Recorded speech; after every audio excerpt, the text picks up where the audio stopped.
श्री श्याम, जय मनोना धाम। आप सभी श्याम भक्तों का स्वागत है एक नई वीडियो में, एक ताजा अपडेट के साथ। तो इस वाली वीडियो में उन श्याम भक्तों के लिए बहुत ही महत्वपूर्ण जानकारी हम देने वाले हैं जो श्याम भक्त यहाँ पर 2 दिसंबर से लेके 20 जनवरी तक आ रहे हैं या फिर आना चाहते हैं। और जो श्याम भक्त यहाँ पर पहली बार आ रहे हैं या फिर पहले भी कई बार आ चुके हैं, उनको फायदा कोई नहीं हुआ है, यहाँ पर कोई दिक्कत उनकी दूर नहीं हुई है, तो उन श्याम भक्तों के लिए भी बहुत सारी महत्वपूर्ण जानकारी हम देने वाले हैं। और दोस्तों यहाँ पर आपको ये बताने वाले हैं कि महाराज जी 2 दिसंबर से लेके 20 जनवरी तक महाराज जी कब कब धाम पर बैठेंगे और कब कब धाम पर नहीं बैठेंगे, कौन कौन से दिन धाम पर बैठते हैं, कौन कौन से धाम पर नहीं बैठते हैं, अभी के टाइम पे महाराज जी बैठ रहे हैं नहीं बैठ रहे हैं, और बैठ रहे हैं तो कितनी भीड़ है, कितनी देर में आपका नंबर आ जाएगा, कितना आपको भीड़ का सामना करना पड़ेगा। और दोस्तों यहाँ पर आपको कैसे आपको अर्जी लगानी है, कैसे आपको लाइन में लगना है, कैसे आपको टोकन प्राप्त करना है जिससे कि आपको लाइन में लगना ही ना पड़े।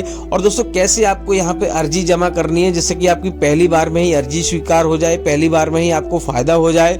और दोस्तों कहाँ पे आपको फ्री में ठहरना है, कहाँ पे आपको पैसा देके ठहरना है। अगर आप फ्री में ठहरोगे तो आपको फायदा होगा नहीं होगा, यानी कि यहाँ पे कोई दिक्कत तो नहीं आएगी, क्योंकि दोस्तों यहाँ पर अलग अलग राज्यों से, अलग अलग शहरों से लोग दूर दूर से यहाँ पे आते हैं। बहुत सारे भैयों के पास पैसा होता है, बहुत सारे भैयों के पास पैसा नहीं होता है, क्योंकि दोस्तों धर्मशाला में काफी पैसा खर्च होता है, होटल वगैरह आप लेते हो तो उसमें काफी पैसा खर्च हो जाता है। तो फ्री में रुकने के लिए रुकोगे और यहाँ पर एक व्यक्ति का कितना खर्चा आ जाएगा। और दोस्तों यहाँ पर आपको कैसे दोस्तों यहाँ पर मान लो कैसे आपको यहाँ पे लाइन में लगना है जिससे कि आपको भीड़ का सामना ना करना पड़े, कैसे आपको टोकन प्राप्त करना है जिससे कि आपको भीड़ लाइन में लगना ही ना पड़े, और कितनी देर में नंबर यहाँ पर आ जाता है, और अभी के टाइम पर अगर भीड़ ज्यादा होगी तो कितनी देर में नंबर आ जाएगा। सारी महत्वपूर्ण जानकारी आपको देंगे और ये भी बताएंगे आखिर आप किसी और राज्य से आ रहे हो, कहीं से आ रहे हो, तो आखिर मनोना धाम पड़ता कहाँ है, कैसे आपको पहुंचना है, कौन से इसकी नजदीकी रेलवे स्टेशन है। तो सबसे पहले तो बात कर लेते हैं कि अभी के टाइम पर यहाँ पे कितनी भीड़ है। देखो दोस्तों यहाँ पे जब महाराज जी बैठते हैं तो यहाँ पे बहुत ज्यादा भीड़ हो जाती है और लगभग 2-2, 3-3, 4-4 दिन में नंबर आता है। तो पहले तो आपको ये ध्यान रखना है, अगर आप अपने घर से आ रहे हो तो आपको लगभग 3-4 दिन का यहाँ व्यवस्था करके आना, ज्यादा से ज्यादा 4 दिन की व्यवस्था आपको करके आनी है। अगर शांतिपूर्वक दर्शन करना चाहते हो, शांतिपूर्वक अर्जी लगाना चाहते हो और पहली बार में ही फायदा लेना चाहते हो तो आपको 3-4 दिन का समय आपको लेके आना है, क्योंकि दोस्तों कभी कभी इतनी ज्यादा भीड़ हो जाती है कि यहाँ पे 2-2, 3 दिन में नंबर आ पाता है। लेकिन दोस्तों यहाँ पे अगर सही तरीका से आप आओगे, सही नियमों का पालन करोगे, हम जैसा बताएंगे, तो आपको 1 दिन में भी दर्शन हो जाएंगे। तो दोस्तों पहले तो बात कर लेते हैं आखिर मनोना धाम पड़ता कहाँ है। देखो दोस्तों मनोना धाम उत्तर प्रदेश राज्य के बरेली जिला में पड़ता है। आंवला इसकी तहसील है और गांव का नाम है मनोना। तो सबसे पहले आपको बरेली आना होता है। बरेली एक बहुत बड़ा जिला है और मंडल भी है और बहुत बड़ी स्टेशन है। हर राज्य से, हर शहर से, हर जगह से आपको ट्रेन मिल जाएगी, जहां से ट्रेन आ रही है हर जगह से आपको ट्रेन मिल जाएगी, इतनी बड़ी स्टेशन है। तो सबसे पहले आपको बरेली आना है। अगर कहीं से भी आ रहे हो, अपनी गाड़ी से आ रहे हो, किसी से आ रहे हो, तब भी आपको बरेली आना है। बरेली से सीधा आपको आना है आंवला। आंवला के लिए लोकल ट्रेन चलती है जिसका किराया 20 रुपए का है बरेली से आंवला के लिए। तो आप ट्रेन से आना चाहते हो तो ट्रेन से भी आ सकते हो, लेकिन दिक्कत यह है कि आपको सही समय पर अगर आप यहाँ पे पहुंच जाओगे, सुबह में अगर आप यहाँ पे पहुंच जाते हो तो आपको 1 दिन में दर्शन होने के चांस ज्यादा रहते हैं। तो आप रोडवेज से भी आ सकते हो, ऑटो रिक्शा से भी आ सकते हो, अपनी प्राइवेट गाड़ी करके, मान लो वैन वगैरह, कार वगैरह करके भी आ सकते हो, और सुबह में यहाँ पे पहुंचना है। अगर आप मान लो सुबह में नहीं पहुंच पाते हो, आपकी ट्रेन लेट है या गाड़ी लेट है, तो आप किसी भी टाइम आइए, कोई दिक्कत वाली बात नहीं है, उसका भी सॉल्यूशन आपको बताएंगे। फिलहाल तो बात करते हैं यहाँ पर आपको सबसे पहले आपको बरेली आना, बरेली से आंवला आना, आंवला से सीधा आपको मनोना धाम आना है। आपको ऑटो, ई रिक्शा वगैरह सब कुछ आंवला से आपको मिल जाएंगे। जैसे ही आप यहाँ पे पहुंचोगे, अगर आप सुबह में पहुंचते हो तो आपका मरीज अगर सक्षम है स्नान करने में, तो आप यहाँ पे जगह जगह स्नान घर बने हुए हैं, नहाने की व्यवस्था बनी हुई है, वहां पर स्नान कराकर आपको सबसे पहले श्याम जल की बोतल खरीदवानी है, प्रसाद वगैरह खरीदवाना है। अगर सक्षम नहीं है मरीज तो किसी स्वस्थ व्यक्ति को स्नान कराइए। अगर वो भी स्नान नहीं करना चाहता तो हाथ मुंह धोकर आप सीधे यहाँ पे श्याम जल की आपको बोतल खरीद लेनी है। छोटे वाले मंदिर के जस्ट बगल में ही आपको श्याम जल की बोतल की दुकान आपको मिल जाएगी, वहां से आपको खरीद लेना है। 20 रुपए में आपको श्याम जल की बोतल मिलेगी।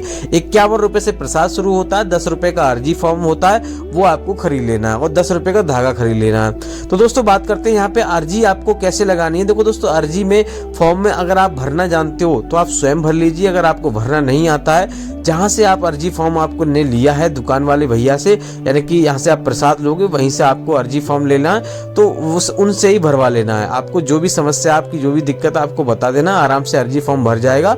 1 रुपये उसमें रखा हुआ होता है, 60 रुपये उसमें ऊपर से रखने होते हैं। इस प्रकार से आपको अर्जी फॉर्म में पैसे रखने होते हैं, ज़्यादा कुछ आपको करना नहीं होता है।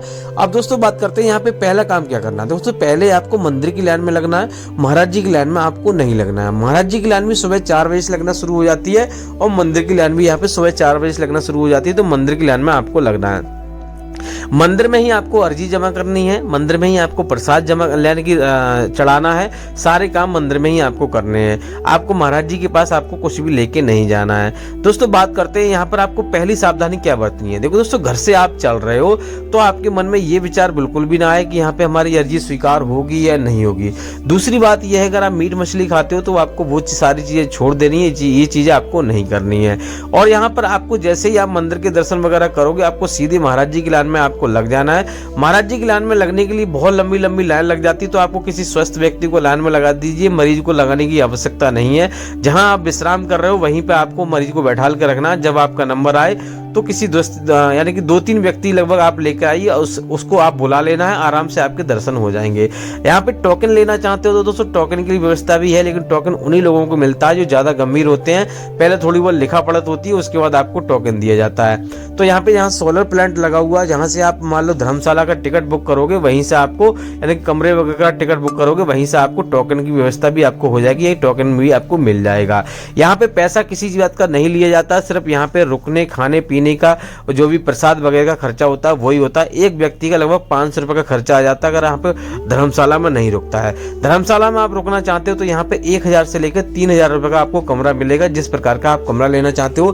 फ्री में रुकने के लिए यहाँ पे मैंने आपको बताया जगह जगह यहाँ पे टेंट बने हुए, छप्पर पड़े हुए हैं, और जहाँ से आप प्रसाद लोगे वहां पर भी आपको फ्री में रुकने के लिए व्यवस्था हो जाएगी, आराम से वहां रुक सकते हो। लेकिन दोस्तों अभी सर्दियों का समय चल रहा है, बच्चे बुजुर्गों को आप लेके आ रहे हो तो गर्म कपड़े आपको लेके आना है, कंबल वगैरह आपको लेके आना है। इस प्रकार से यहाँ पे आप फ्री में भी आप रुक सकते हो।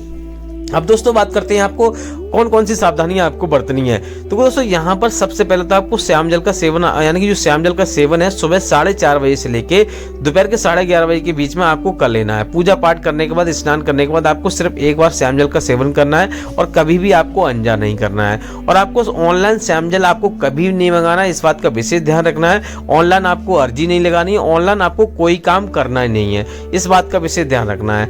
अब दोस्तों बात करते हैं यहाँ पे महाराज जी कौन कौन सी बीमारियां देखते हैं, कौन कौन सी बीमारियां नहीं देखते हैं। देखो दोस्तों महाराज जी यहाँ पर, क्योंकि दोस्तों काफी दूर से लोग आते हैं और यहाँ पर आकर मान लो महाराज जी आपको मना कर दें कि ये हमारी बीमारी है, आपकी बीमारी नहीं देखी जाएगी, ये हमारी बीमारी है मैं नहीं देखता हूँ, तो आपको दिक्कत होगी। पहले ही आपको मैं बता देता हूँ कि क्या क्या यहाँ पे आपको कौन कौन सी बीमारी देखी जाती हैं। तो दोस्तों महाराज जी यहाँ पे कोई इलाज नहीं करते, पहले तो आप ये यानी कि कोई डॉक्टर इलाज नहीं करते, ये बात आप जान लो। यहाँ पे सारे काम होते हैं खाटू श्याम महाराज की कृपा से होते हैं। वो स्वयं महाराज जी कहते हैं कि मेरे जरिए कुछ नहीं होता, मेरे हाथ में कुछ नहीं है, खाटू श्याम महाराज के हाथ में है सब कुछ, मेरे जरिए मैं तो आधार बना हुआ हूँ। तो महाराज जी श्याम जल पिलाते हैं और झाड़ा लगाते हैं, बस यही काम करते हैं, कोई दवाई वगैरह आपको नहीं देते हैं। तो यहाँ पर हर एक प्रकार की बीमारी देखी जाती है, चाहे किसी भी प्रकार की समस्या हो, किसी भी प्रकार की बीमारी हो, बड़ी से बड़ी बीमारी यहाँ पे दूर हो जाती है।